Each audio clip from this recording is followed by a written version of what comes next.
Okay. Hi everyone. Just give me one moment while I share my screen.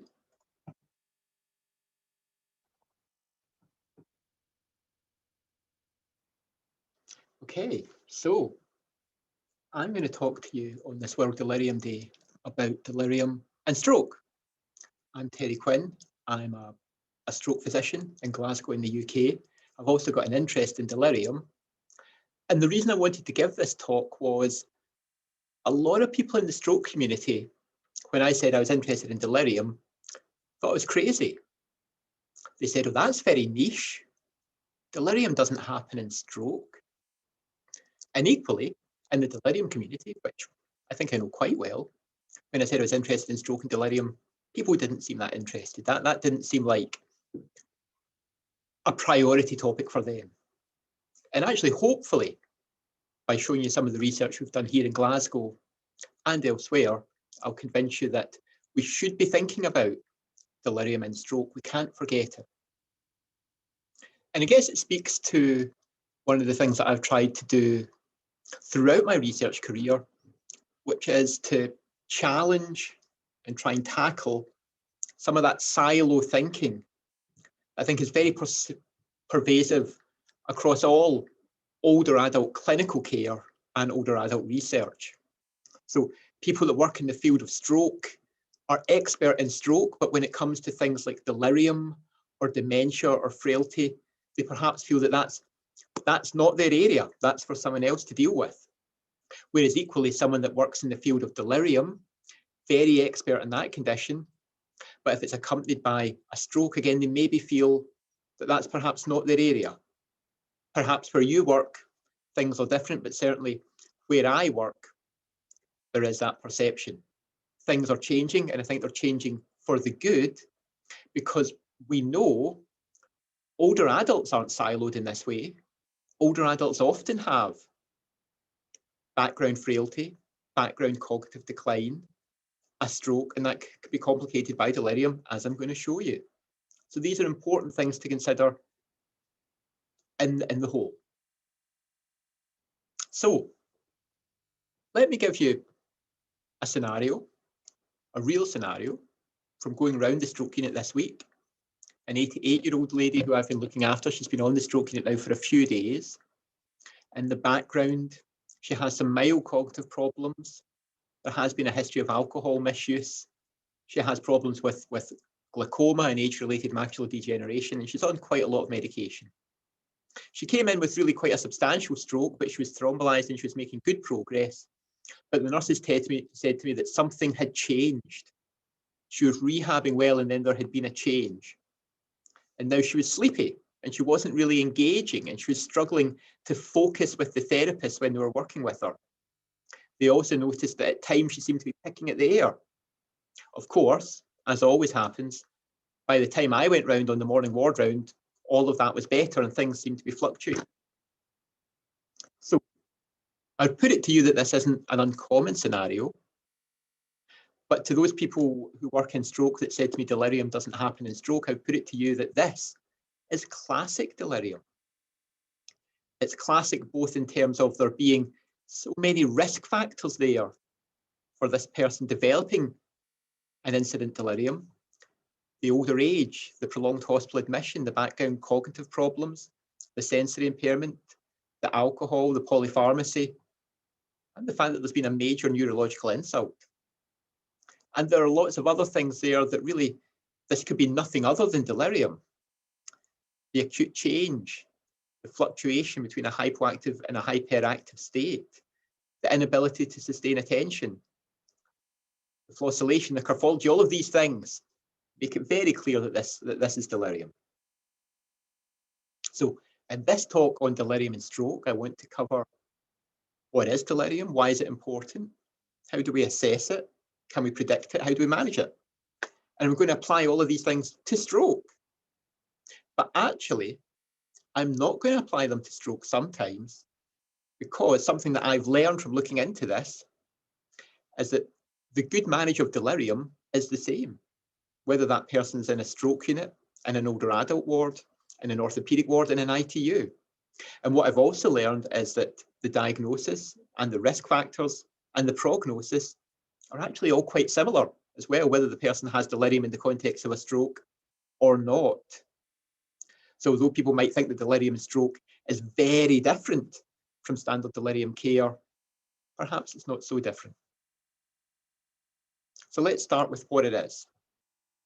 So here's the DSM-4 definition. I know that we're now on to DSM-5, but humour me.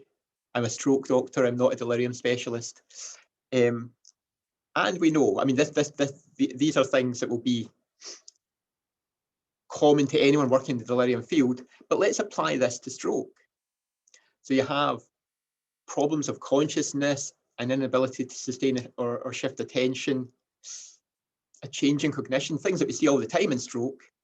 But the important thing is stroke by itself shouldn't cause these things. Now, certainly strokes in certain locations can cause cognitive syndromes. They can cause cognitive syndromes acutely, and they can cause very bizarre cognitive syndromes that I've seen in my career.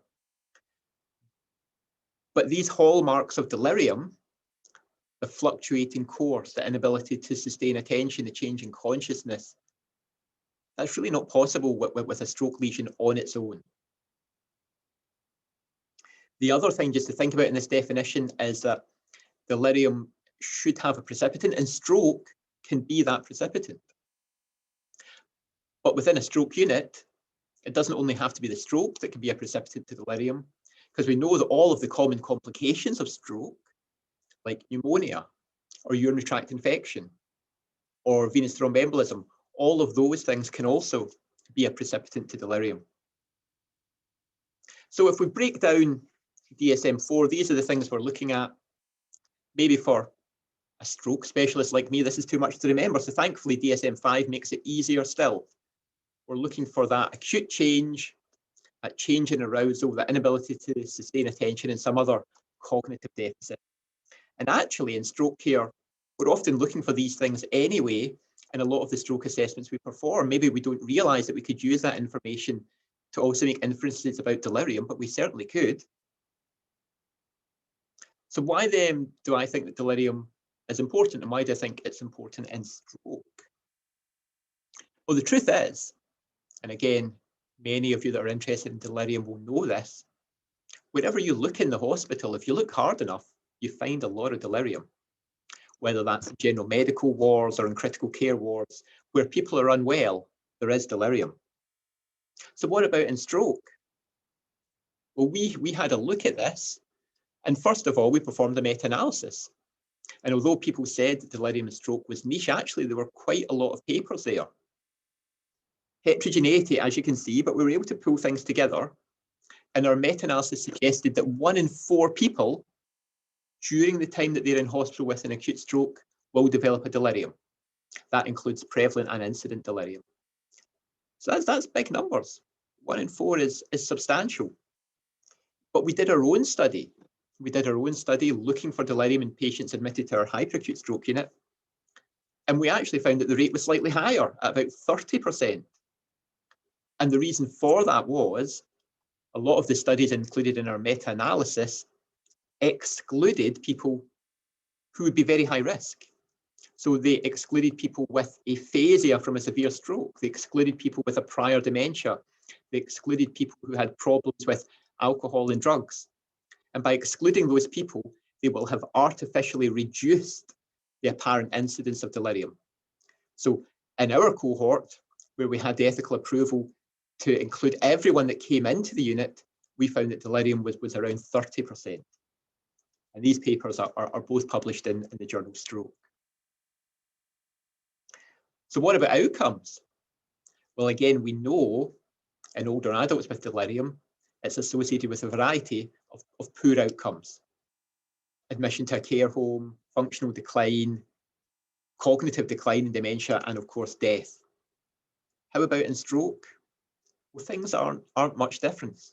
So here is a famous paper looking at the cognitive consequences of delirium in older adults, looking at that state of persistent delirium and cognitive decline. And actually things are pretty much the same in stroke. Here we see the cognitive consequences of delirium and stroke, and the people that have delirium have a rapid decline in cognition. It's also true that if you have a stroke with delirium compared to people with a similar stroke without delirium, you're more likely to die. And here's a meta-analysis. It's a few years old now, but the message, I think, remains true, with an increase in inpatient mortality for those patients who have stroke and delirium. So just as we see in older adults with delirium, in stroke and delirium, it's associated with poor outcomes. So then how do we make the diagnosis? Well, I think one of the concerns from people who aren't interested in delirium is that making that diagnosis is difficult. That DSM-4 and DSM-5 criteria looks very complicated. Can we simplify it? Well, of course we can. And I think one of the things that we've done very well in the UK is instituting screening for delirium and for other cognitive impairments in our inpatient wards. So, for example, the single question in delirium is a tool that has been used across many hospitals in the UK. It's good, but it has problems in stroke. If you're asking, has your mother, your father, your loved one been more confused recently? If we're thinking about the things that can cause confusion in an acute stroke unit, well, we know that 1 in 10 or more people that are admitted with a stroke have a background dementia. That may be an undiagnosed dementia, and they may be confused because of an existing cognitive syndrome that just nobody knew about. It could be delirium, but it could be other things. It could be a mood disorder that's manifesting as an apparent confusion. It could be a language disorder. It's fairly common that we're asked to see someone acutely confused, and in fact, they have an aphasia. And it could be related to sensory problems. We see a lot of sensory problems in the older adults admitted to our stroke unit. So asking if someone is more confused in the stroke unit could really be all of these things. And as we know from people that work in stroke units, often these things coexist. So we maybe need something that's a little bit more specific than the single question in delirium. Thinking again to our DSM-5, well, what we've done is we've taken that, we've operationalized that to apply it to stroke.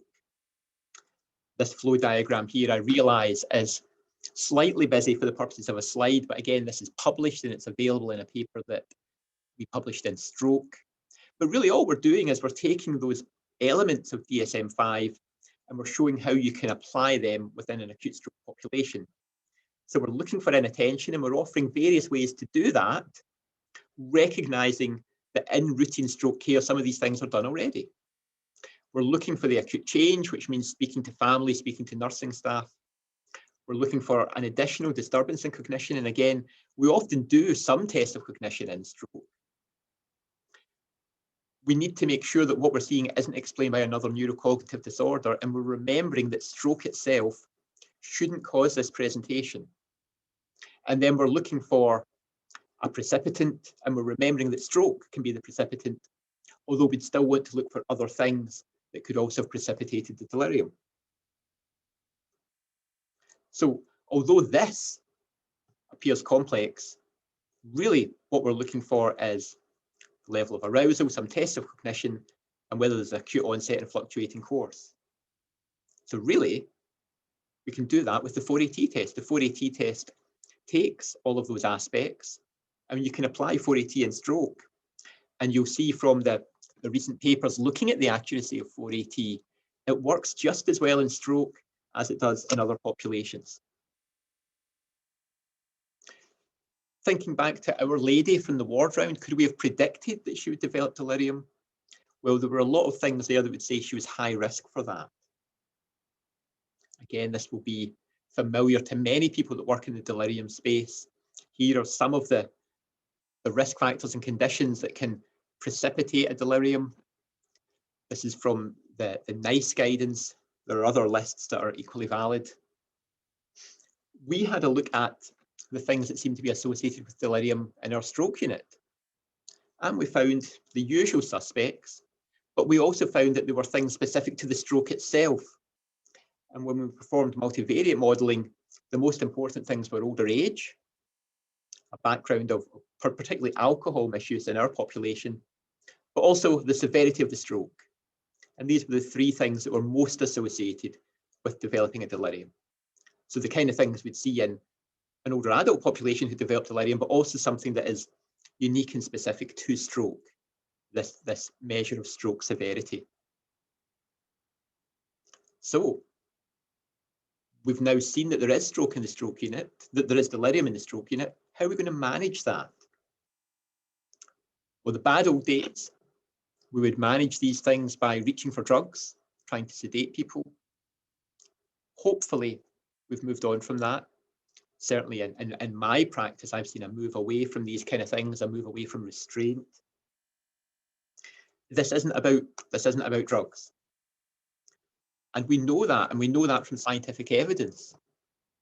One of my other roles, as well as being a stroke doctor, is that I coordinate the Cochrane Dementia Group. And we've coordinated a number of reviews looking at pharmacological treatment of delirium. We've looked at benzodiazepines and antipsychotics and cholinesterase inhibitors, and really the bottom line is these things don't appear to work terribly well. What does appear to work terribly well, and one of our most cited reviews within the dementia group, are multi-component non-pharmacological interventions. Here is the review that proved that, and I'll just give you the takeaway line from the results. There is strong evidence to support multi-component interventions to prevent delirium in hospitalized patients. I'm not aware, and people can contact me if they are aware, I'm not aware of studies that have looked at a specific stroke population, but I can't think of any reason why the things that prevent delirium in a non-stroke population wouldn't work in a stroke population. And in fact, we're often doing a lot of these things anyway if we're providing good stroke care. So here are some of the components of a successful delirium prevention program. You may be aware of others, but I put it to you that many of the things here, like ensuring hydration, ensuring nutrition, skin care, assessment of bladder and bowels, these are things that we do in stroke unit care anyway. So perhaps we're overthinking these things. Perhaps just if we are mindful of delirium and if we keep applying good stroke unit care, we can prevent a lot of delirium.